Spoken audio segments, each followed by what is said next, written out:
Que a graça e a paz do Senhor Jesus Cristo esteja sempre presente em sua vida. Eu sou o evangelista e professor Márcio Mainardes e aqui estou para mais uma pré-aula da EBD.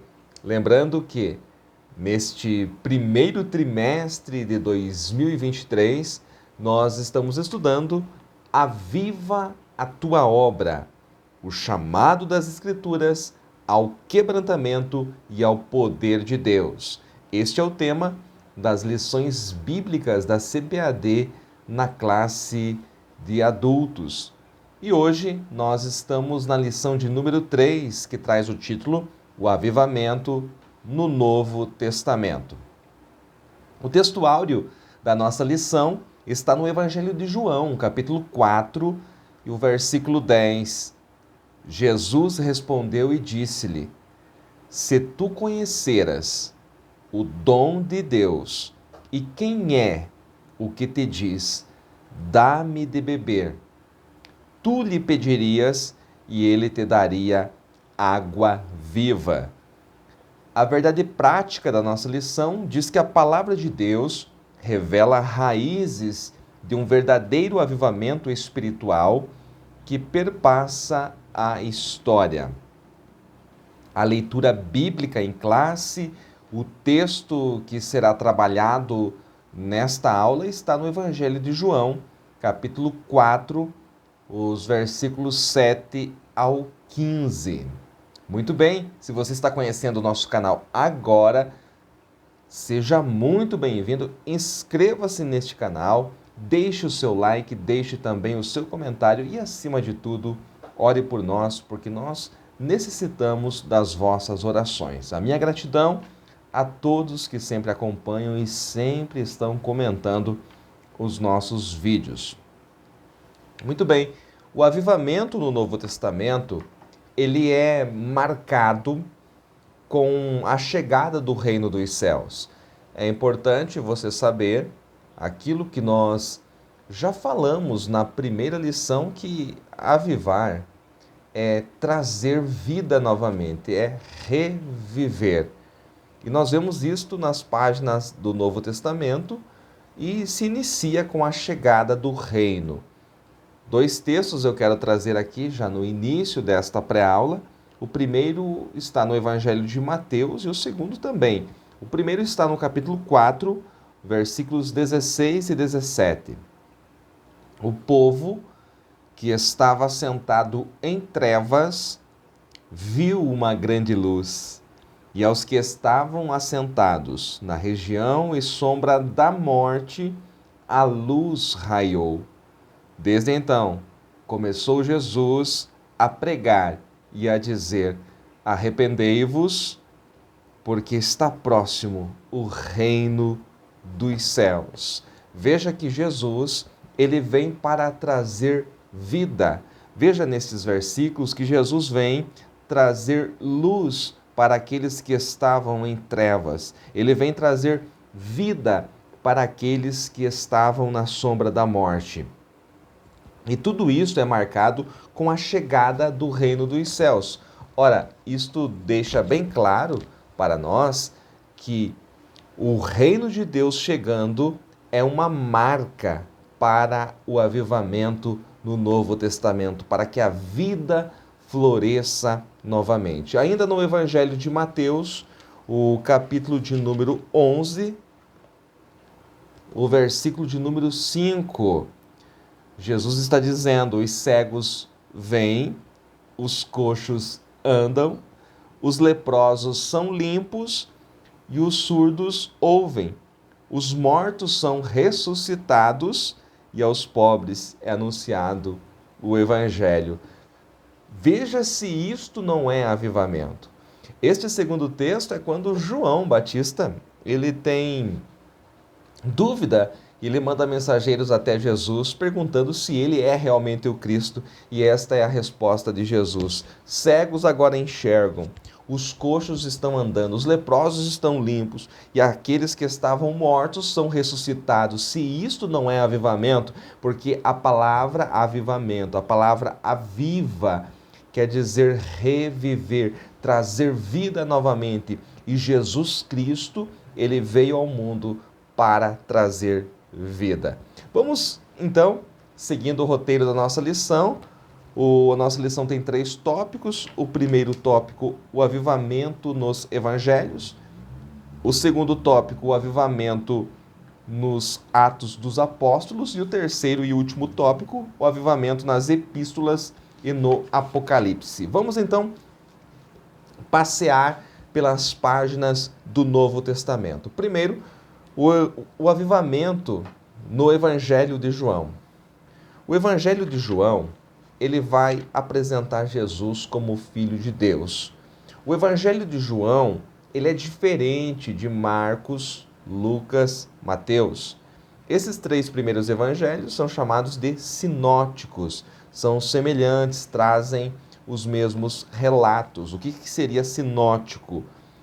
Uma definição que está na nossa revista, na revista de Mestre, diz assim: o que de um só golpe de vista abrange várias coisas. Ou seja, esses 3 evangelhos, eles trazem praticamente os mesmos relatos, vistos por ângulos diferentes. Isto são os sinóticos. Quando eu falo evangelhos, é uma força de expressão, porque o evangelho é um só, tá? São 3 evangelistas que escrevem os 3 livros sinóticos relatando o evangelho de Jesus Cristo. João não é sinótico. João tem uma temática diferente. João vem trazer Jesus como Filho de Deus e segue por uma narrativa totalmente diferente. É por isso que ele não é sinótico. João começa trazendo o verbo da vida. Ele começa a dizer que o verbo se fez carne. A segunda pessoa da divindade, o verbo que estava no seio do Pai, abre mão de tudo, habita entre os homens, tabernaculou entre os homens, trouxe vida aos homens. Este é o tema do capítulo 1 de João. Na sequência, nós temos o capítulo 2. Veja só o avivamento. Este verbo da vida, que é Jesus, ele vem para trazer alegria. E em uma festa de casamento em Caná da Galileia, o vinho acabou. O vinho é tipo de alegria na Bíblia. E Jesus Cristo, ele transforma água em vinho no seu primeiro milagre. Então, a alegria é resultado do avivamento proporcionado por Jesus. Jesus estava na festa, então não haveria tristeza, porque o verdadeiro avivamento traz alegria, e ele trouxe alegria naquele ambiente de festa. No capítulo 3 de João, nós temos um dos temas, ou o tema mais importante da Bíblia, que é o novo nascimento. Jesus traz vida para um homem que estava sedento, que estava ansioso por conhecê-lo, um homem chamado Nicodemos. E para Nicodemos, à noite, Jesus prega a maior mensagem do Novo Testamento, a mensagem do novo nascimento. E avivamento é trazer vida novamente. No começo, Nicodemos não entendeu, mas depois ele creu na palavra de Jesus. No capítulo 4, nós temos aquele que é o texto da nossa leitura bíblica em classe, que Jesus fala com uma mulher samaritana. E é um diálogo improvável. Primeiro, porque Jesus é homem e ela mulher. Então, naqueles tempos havia esse tabu, mas maior do que isso é que ela, sendo mulher, era samaritana e ele judeu. Mas para esta mulher que veio junto ao poço tirar água, junto ao poço de Jacó tirar água, junto ao poço ela encontrou o poço de águas vivas, que é Jesus Cristo. E Jesus Cristo saciou a sede desta mulher, não a sede física, mas a sede espiritual. E esta mulher vai se tornar uma missionária em Samaria. No capítulo 5, há um homem semi-morto, sobre uma cama, 38 anos, junto ao tanque chamado Betesda. Por ali Jesus passa e traz vida àquele homem que não tinha mais esperanças. Jesus traz novamente o sentido da vida para aquele homem. Jesus passa ali e aquele homem sai carregando a sua cama, ele tem vida novamente, e isto é avivamento. Vamos ver o avivamento no Evangelho de Mateus? O Evangelho de Mateus, ele foi escrito originalmente aos judeus. Mateus, que é o mesmo Levi, ele escreve para os judeus. Mateus apresenta Jesus como rei. No primeiro capítulo do seu evangelho, ele mostra a genealogia de Jesus para dizer que quando ele se coloca como rei, ele é rei porque ele é descendente direto de Davi. Então ele pode ser chamado de rei. No capítulo de número 2, o mesmo Mateus já mostra que esse Jesus que ele apresentou como rei no primeiro capítulo, agora no capítulo 2, recebe os sábios do Oriente que vêm trazendo presentes, ouro, incenso e mirra, para reconhecer a realeza de Jesus Cristo. Gentios reconhecendo que ele era rei. Então, o Evangelho de Mateus mostra a realeza de Jesus, o Messias prometido no Antigo Testamento, que veio trazer o reino de Deus à terra, como nós já mostramos 2 textos na introdução desta pré-aula. Temos também o Evangelho de Marcos. O Evangelho de Marcos foi escrito originalmente aos romanos. O Evangelho de Marcos apresenta Jesus como o servo e apresenta 3 aspectos do servo: o servo sofredor, o servo vencedor e o servo triunfante. O avivamento aqui é marcado pela ação e pela agilidade do Cristo servo. O Evangelho de Marcos é o Evangelho da ação, ele tem apenas 16 capítulos e mostra muita coisa. Os relatos são mais curtos, mas sempre está mostrando Jesus em ação. Por quê? Porque os romanos, eles eram adeptos do serviço, eles amavam o serviço. Então, João Marcos aqui, ele apresenta o seu evangelho de forma dinâmica, cheia de ação. Jesus está indo, Jesus está vindo. É desta forma que é apresentado o evangelho de Marcos, escrito originalmente para os romanos, mostrando Jesus como servo. Temos o evangelho de Lucas. Este é o evangelista que retrata o Jesus homem, retrata mais a natureza humana de Jesus, mas sempre mostrando que ele era plenamente divino. E nenhum dos outros evangelistas trata tanto da humanidade de Jesus quanto Lucas. Lucas, ele era gentio, então não era judeu. Lucas é médico e Lucas, ele fez uma pesquisa minuciosa dos acontecimentos. E ele escreve a um cidadão chamado Teófilo. É muito debatida a identidade de Teófilo, mas ele escreve tanto o Evangelho quanto Atos dos Apóstolos. Olha só, Atos dos Apóstolos também é escrito por Lucas, pelo mesmo Lucas.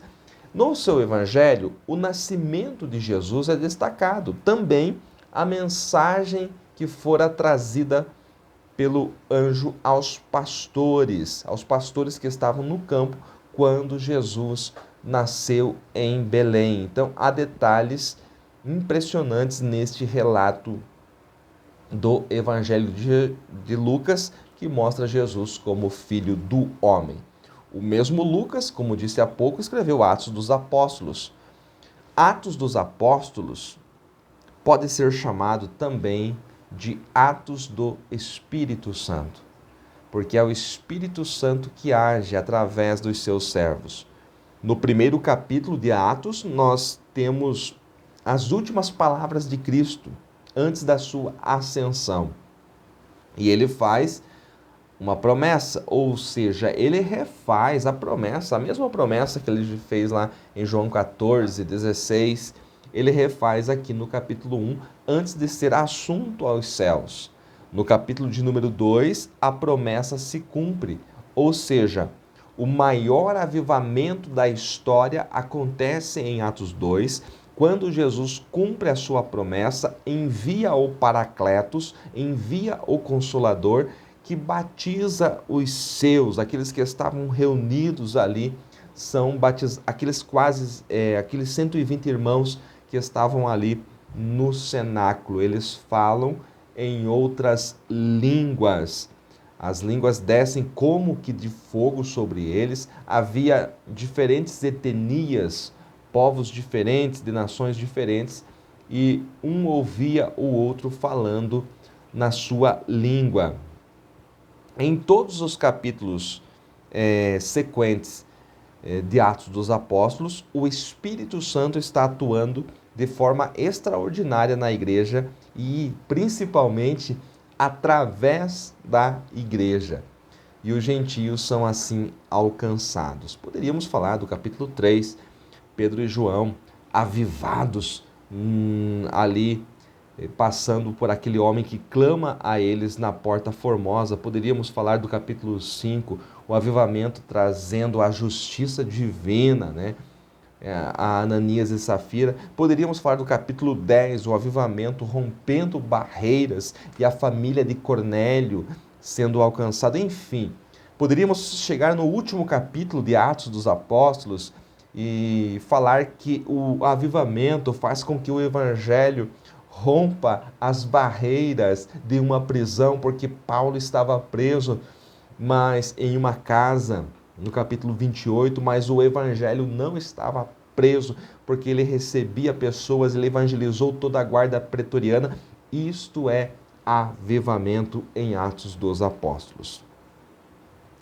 Vamos então às epístolas paulinas. Gente, esta lição é uma lição que você precisaria de 1h30 para ministrar, e é claro que a maioria de nós não temos. Você vai ter lá algumas classes que têm 50 minutos, né? 45, 50 minutos.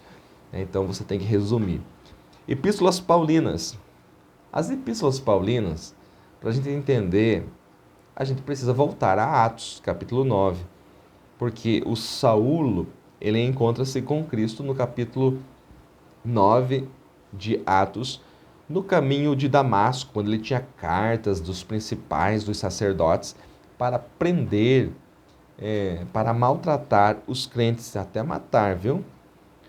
E no caminho de Damasco, o Saulo tem um encontro com Jesus. Ele cai por terra e quando ele se levanta, ele não enxerga mais, porque Jesus vai trazer a Saulo uma nova vida. Jesus vai fazer com que Saulo reviva. É isso, tá? Reviver é avivamento. O Saulo, que estava mergulhado em seu furor, morreu naquele instante. Aquela questão dele perder a visão tipifica a morte. Saulo morre tipologicamente. Saulo morre, perde a visão, até que Ananias vá até ele, né? E quando Ananias coloca a mão sobre ele, ele revive, ele passa a ser um novo homem após aquele encontro com Jesus. Então ele passa a ser chamado de Paulo. E Paulo escreveu 13 cartas, 13 epístolas doutrinárias. Quais os temas das cartas paulinas? Quais os temas? São muitos temas.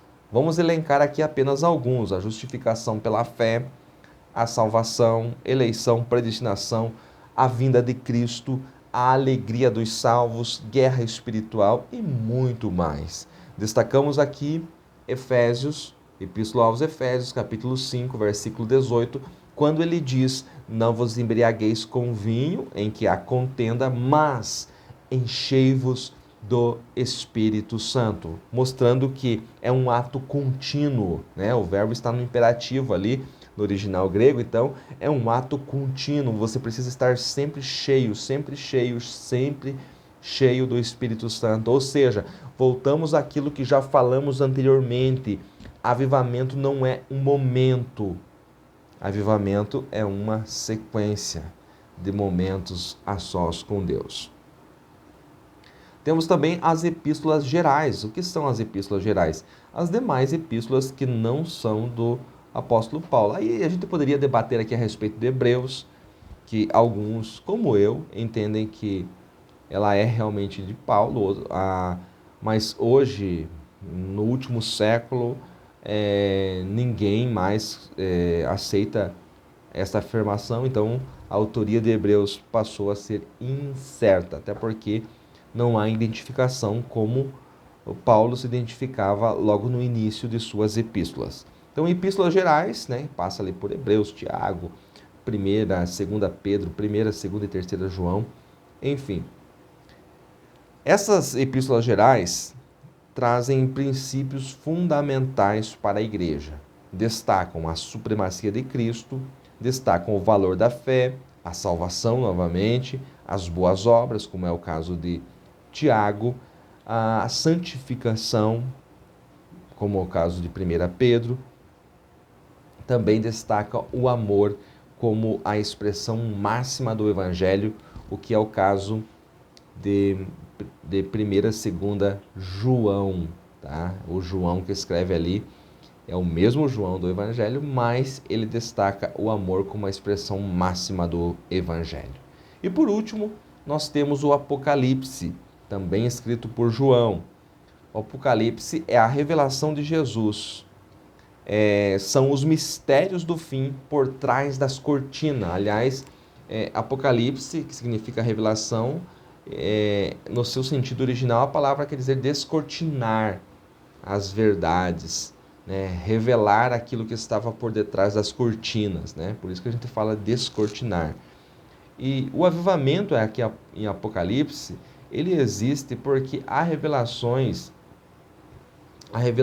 preciosas, tanto na parte que concerne a igreja, quanto àquilo que a igreja não passará e que só tem esta forma aqui, a revelação em Apocalipse, para que a igreja conheça, porque a igreja não estará aqui.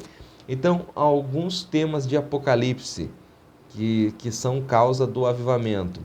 Eventos passados, né? Retrata eventos que já aconteceram, mostra o Cristo glorificado, mostra o avivamento em relação à igreja, né? Mostra as nações, a vinda de Cristo é retratada aqui, o tribunal de Cristo, as bodas do Cordeiro, o milênio, os novos céus e a nova terra. Se isto não é suficiente para trazer o avivamento para a igreja, não há mais nada. Mas tudo isso que nós relatamos aqui, os evangelhos, Atos dos Apóstolos, epístolas paulinas, epístolas gerais e o Apocalipse, todo o Novo Testamento, ele existe para trazer vida à igreja. A nossa fé é uma fé inabalável, porque nós estamos firmados naquilo que diz o Novo Testamento. Então, falar do avivamento no Novo Testamento é algo muito amplo. É algo muito amplo porque você tem muito o que trabalhar. Se você escolher trabalhar na sua classe. João capítulo 4 é um texto maravilhoso, o que nós não fizemos aqui devido à exiguidade do nosso tempo. Se esses conceitos foram úteis para você, não deixe de compartilhar. Ore por nós, compartilhe este vídeo, deixe o seu like, deixe também o seu comentário. Que Deus em Cristo o abençoe em nome de Jesus.